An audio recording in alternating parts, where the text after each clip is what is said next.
Hoje vai ser especial porque hoje tem participação de um de vocês no nosso vídeo. No meu perfil lá no Instagram, ainda não segue? Ricardo.fiz. Eu fico abrindo caixinhas de perguntas para vocês mandarem dúvidas, enfim. E a última caixinha de perguntas que eu abri me mandaram a seguinte questão: BTCI ou RBVA? Dividend yield parecido, PVP com desconto, qual eu escolho? Eu sou Ricardo Figueiredo, professor na Finclass, especialista em fundos imobiliários, e hoje eu vou responder aqui neste vídeo: BTCI ou RBVA? Qual que a gente deve colocar na carteira de fundos imobiliários para ter o melhor resultado possível? Já separa o material e hoje a gente vai dar uma olhadinha nesses dois carinhas aqui e eu vou te dizer o que fazer na hora de escolher um deles. Para começar, eu já quero desmistificar esta situação que normalmente aparece como dúvida para vocês, que é essa questão do ou, como sempre estivéssemos diante de uma escolha. Este ou pode até existir num prazo muito curtinho. Hoje eu compro a BTCI ou a RBVA, mas isso não significa que a sua carteira só terá BTCI ou RBVA. Então cuidado quando você usa esse ou. Por óbvio, tem situações que sim, vai ter que ser ou. E a gente vai entender se é o caso para essa duplinha aqui. O que eu vou te explicar nesse vídeo? Já anota aí. Vamos aprender o que é o investimento em cada um desses dois. Vamos entender os pontos positivos e os pontos de atenção. E, por último, o problema entre escolher um ou outro que normalmente ocorre. E a gente vai entender se este problema existe para esta dupla aqui. Quem são esses dois carinhas? O BTCI, ele é um fundo de papel. O RBVA, ele é um fundo de tijolo. Já tem diferença no tipo do fundo. No fundo de papel, ele é credor de uma dívida, ou de várias dívidas, no caso,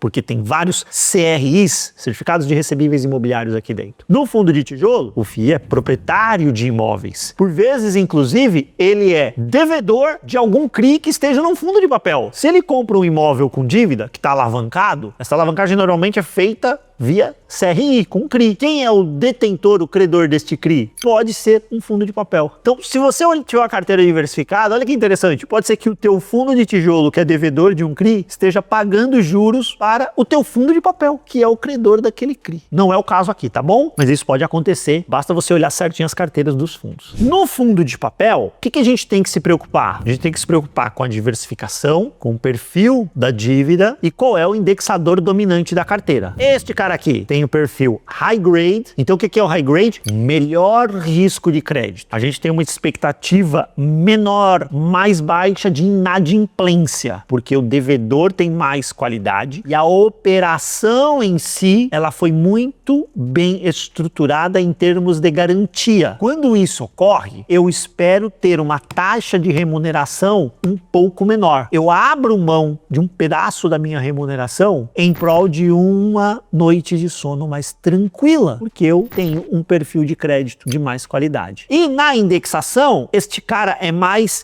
IPCA. Ele é mais inflação. Então, você pega a carteira de CRIs dele, mais ou menos 90% é inflação. Ou seja, quando você compra esse fundo, você vai receber, a sua expectativa é receber inflação mais a taxa média da carteira. Se a inflação vem muito baixa, o que acontece com o dividendo desse fundo? Ele vai ficar um pouquinho mais magrinho. Se a inflação acelera, a expectativa é que ele venha mais alto. Ricardo, vou torcer então para ter mais inflação. Cuidado com o que você deseja, porque nesse cenário, muito provavelmente os outros ativos da sua carteira estarão sofrendo. E lembre-se, na ponta, ainda que este crédito seja high grade, você tem um devedor que precisa aguentar pagar aquela parcela. Então cuidado para não desejar uma inflação alta demais também, porque você vai apertando, estrangulando o devedor na outra ponta. Já o RBVA, ele é um fundo de tijolo. E quando a gente fala tijolo, tem tanto tipo, né, que a gente precisa entender qual é a natureza aqui. E aqui é uma natureza que a gente chama de renda urbana. Esse cara, ele nasceu agência bancária. Tanto é que ele tem um monte de agência bancária lá dentro ainda. Mas ele veio se transformando ao longo do tempo, se transformando, e hoje ele tem ativos que são de educação, faculdades, por exemplo. Ele tem ativos que são de varejo alimentício, então operações de supermercado, por exemplo. Um grupo Pão de Açúcar é locatário aqui. E tá vendo que você tem perfis bem diferentes de locatário? Banco, faculdade, supermercado, varejo esportivo, academia. Esta cara da renda urbana, essa miscelânea. Mas são imóveis que têm sempre uma ótima localização e é uma localização que é demandada por quem deseja bons pontos comerciais. reais. E aí, por óbvio, vai depender do tamanho do imóvel. Um imóvel que tem o tamanho para comportar, por exemplo, uma loja do açaí, talvez não seja interessante para uma operação menor que precise de um ponto comercial. Mas existem outros perfis para além de um açaí da vida que vão querer aquele ponto. Por quê? Porque ele é muito bom. O ponto é excelente. Lembre sempre que isso é importante no renda urbana. Aqui a renda vem da onde? Da dívida. A dívida vai remunerando juros ali. E aqui a renda vem da onde? Dos aluguéis. Nos dois, dá para fazer gestão ativa? Dá. O que é gestão ativa? Vender o ativo com lucro. Onde é mais fácil? No tijolo. Porque você espera que o tijolo se valorize. A dívida, teoricamente, quando você compra ela um pouco descontada, é que você consegue fazer uma venda com lucro. Ou se você tem um cenário muito benigno de juro, o juro vai muito para baixo. E aí quem tem dívidas que foram contratadas lá atrás em taxas mais altas, todo mundo quer essa dívida. Lembre-se, as naturezas são diferentes para a geração de renda. Aí a gente vai fazer uma análise bem honesta dos dois, sem escolher favoritos. No BTCI, você consegue uma previsibilidade maior da renda. E a previsibilidade, ela não é no sentido de quanto eu vou receber, mas da trajetória dessa renda. Lembre-se, a carteira não é mais IPCA? É, mas tem um pedaço de CDI também. Então você sabe que você vai receber IPCA mais uma taxa, CDI mais uma taxa. Isso é um ponto positivo, essa previsibilidade. No RBVA, um ponto positivo que eu vejo é a valorização do patrimônio, a gestão ativa. Boa parte desse portfólio ele veio lá atrás de agências bancárias. E essas agências bancárias foram adquiridas há mais de 10 anos. Logo, esses imóveis estão ganhando valor dentro do fundo. Quando o gestor vende, o que é considerado lucro imobiliário é a diferença do valor da venda em relação a este valor aqui da compra. Tudo isso é lucro imobiliário e tudo isso pode ser distribuído via dividendo isento de imposto de renda. Há um destravamento natural, implícito no RBVA, porque ele já tem um portfólio muito maduro e é um portfólio líquido, com ativos em boas localizações. Então isso eu vejo de forma positiva. Tijolo normalmente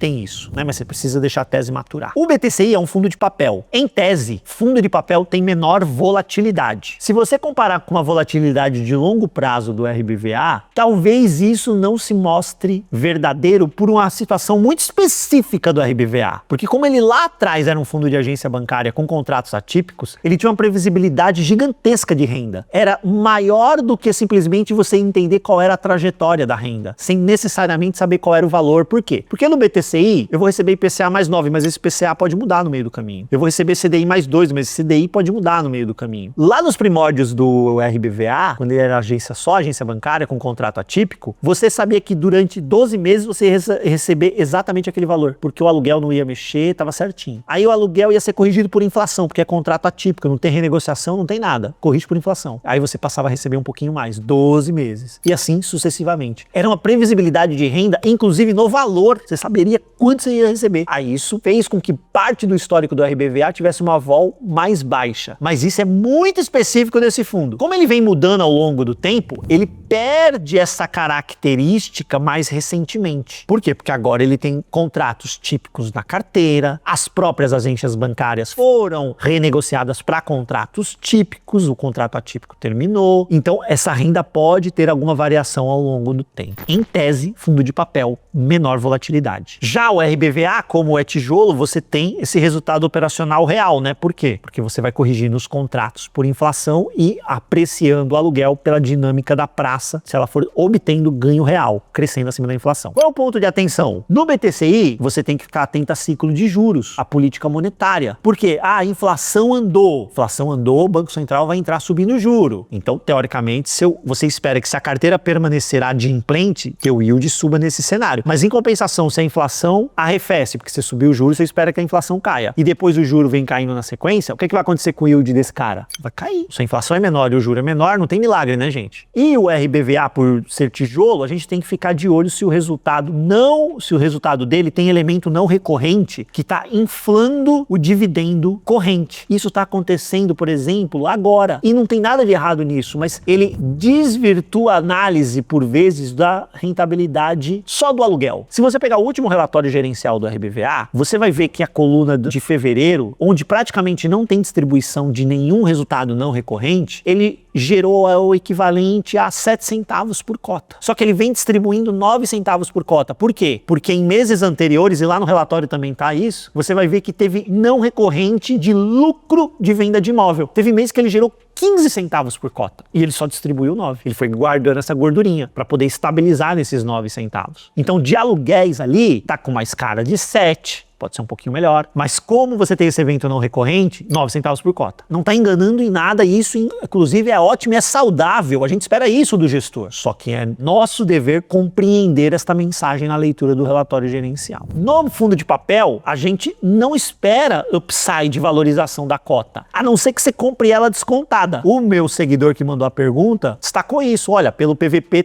parece que está descontado, e realmente está. Então aí você tem alguma chance, mas note que não é natural do produto. É diferente do tijolo, como eu falei para vocês que no tijolo, se for um bom tijolo, naturalmente ele se valorizará ao longo do tempo. No fundo de papel, você espera todo o retorno vendo dividendo. E no RBVA, ponto de atenção, vacância e inadimplência. Porque agora, como ele está muito mais pulverizado em setores, perfil de locatário, e os contratos atípicos diminuíram, e normalmente os atípicos são muito mais severos, você pode ter uma eventual inadimplência pontual ali no portfólio, você pode ter uma vacância, alguém entregando um imóvel e isso afeta a tua renda recorrente. Então isso é ponto de atenção. Eu não estou dizendo que é ruim, é da natureza do produto, é simplesmente a gente entender. E aí, eu quero te chamar a atenção para esse tipo de análise. Uma análise que vai olhando no detalhe cada produto. Tá gostando dessa análise? De alguém pegando na sua mão e mostrando o que você tem que olhar, o que você deve questionar num relatório gerencial para o gestor, o que você evita num fundo imobiliário. É isso que a Finclass faz todo dia para os assinantes. Com cada um dos tipos de ativo. Eu e o meu time fazemos isso para fundo imobiliário, mas tem a turma de ações, tem a turma de renda fixa, etc. Para quem está construindo patrimônio, para quem já tem um patrimônio e quer gerar renda passiva com esse patrimônio. E agora, no aniversário de 5 anos da Finclass, você tem a chance de entrar para esse grupo com o maior desconto que a gente vai oferecer no ano. A Finclass normalmente tem um precinho de 12 parcelinhas de R$ 79,90 na assinatura anual, que já é excelente por tudo aquilo que a gente oferece. E agora, no aniversário da Finclass, você vai pagar metade do preço, 50% de desconto. 12 parcelinhas de R$ 39,95. E ainda 3 meses grátis do Du Gourmet. É aquele app que te dá prato em dobro em mais de 3.700 restaurantes no Brasil. Coco Bambu, Brás Pizzaria, Outback, enfim. Isso por si só já garante uma economia para você nesses 3 meses aí que praticamente paga a Finclass o ano inteiro para você, tá? Molezinha, né? Quer assinar agora? Então agora, nesse exato segundinho não vai dar, mas calma aí. Esta condição é exclusiva para o dia 23 de abril, a partir das 8 horas da manhã, que é o aniversário da Finclass. Na descrição do vídeo tem um link para você se juntar à lista de espera. Então não vacila, já entra lá e vem ser Finclass. Agora vamos voltar para o nosso conteúdo, porque você já entendeu o que cada um tem de bacana e o que cada um tem de ponto de atenção. E eu não estou dizendo que é ruim, é ponto de atenção, onde você tem que ficar de olho. Este é o momento da gente desconstruir a lógica do ou. Quando você escolhe entre um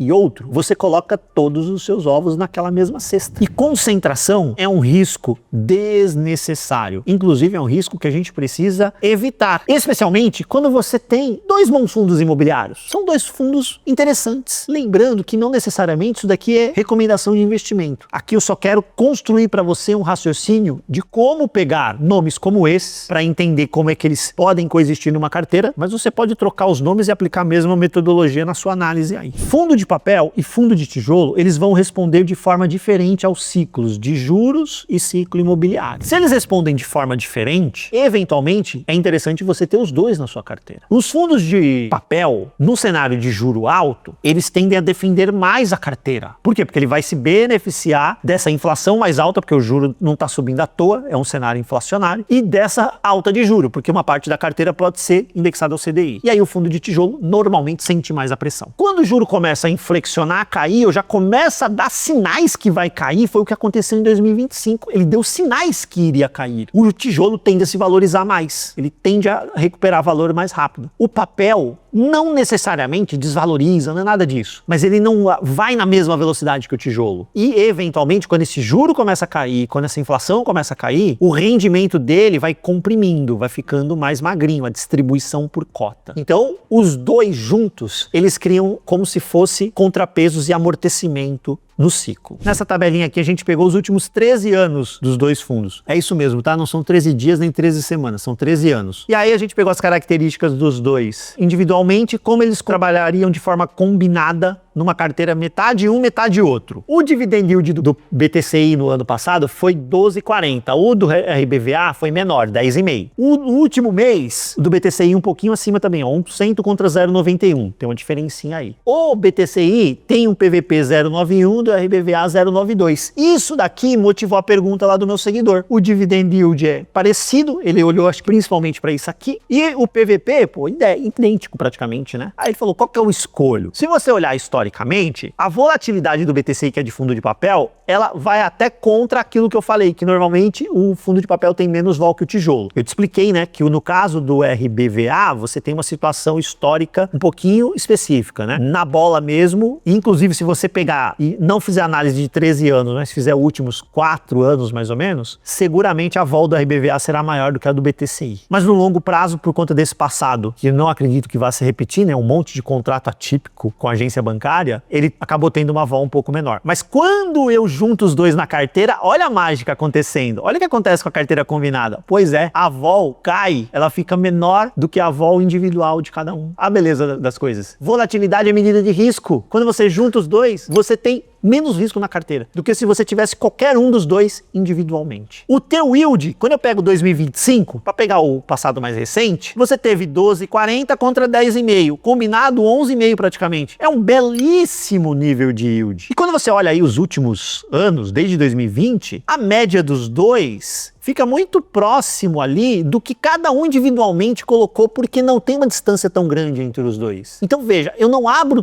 mão de tanta renda assim do que se eu escolhesse só o BTCI, preservo o potencial de valorização maior que eu tenho no RBVA por conta daquelas características que eu te expliquei no começo. Eu tenho um portfólio já mais maduro, onde eu posso destravar mais renda na venda de ativos. E a cereja do bolo, eu diminuo o risco porque eu tenho uma volatilidade que combinada ficou menor. No final das contas, ter uma mescla dos dois, e aqui eu fiz 50-50. Nessa mesma planilha a gente pode forçar o motor de cálculo para fazer 60-40 para o BTCI, 60-40 para o RBVA, 70-30, 30-70, enfim, testando combinações que até melhorem um pouco mais esse equilíbrio de risco-retorno. Mas fato é que você ia ter uma grana para investir, não tem? Você que mandou essa perguntinha para mim. R$1.000, 500 em cada um. Você colocar 500 reais, 250 em cada um. Você já vai ter uma combinação melhor do que efetivamente escolher um ou outro fundo imobiliário. A resposta para BTCI ou RBVA é aquela que o economista adora utilizar. E eu sou economista de formação. Depende. Depende do quanto você já tem de cada perfil na carteira. Você já tem mais tijolo ou mais papel? Se você tem mais tijolo, talvez faça sentido você colocar um pouquinho mais de papel e aí você faria uma fração maior de BTCI. Se você tem mais papel, é o contrário, colocaria um pouco mais de tijolo. O ou, na verdade, muda de cara. Ele vira uma análise tentando te responder o quanto de cada um. E aí sim, uma análise do jeito que a gente fez aqui, indo um a um e fazendo os cálculos para decidir quanto eu vou colocar do perfil tijolo e perfil papel na carteira. E eu quero ver nos comentários aí quem é cotista do RBVA, quem é cotista do BTCI e quem tem os dois na carteira. Gostaram desse quadro aqui no nosso canal? Eu posso voltar e fazer esta comparação com outras duplas. Sugiram outras duplas para que eu compare aqui para vocês. Com certeza eu voltarei com mais vídeos de fundos imobiliários. E não se esqueça de, antes de sair daqui, like, porque o like não é tributado e eu espero o seu like porque eu sei que você gostou pra caramba desse conteúdo. Se inscreva no canal e espere que eu voltarei com mais FIIs. Forte abraço. Tchau, tchau.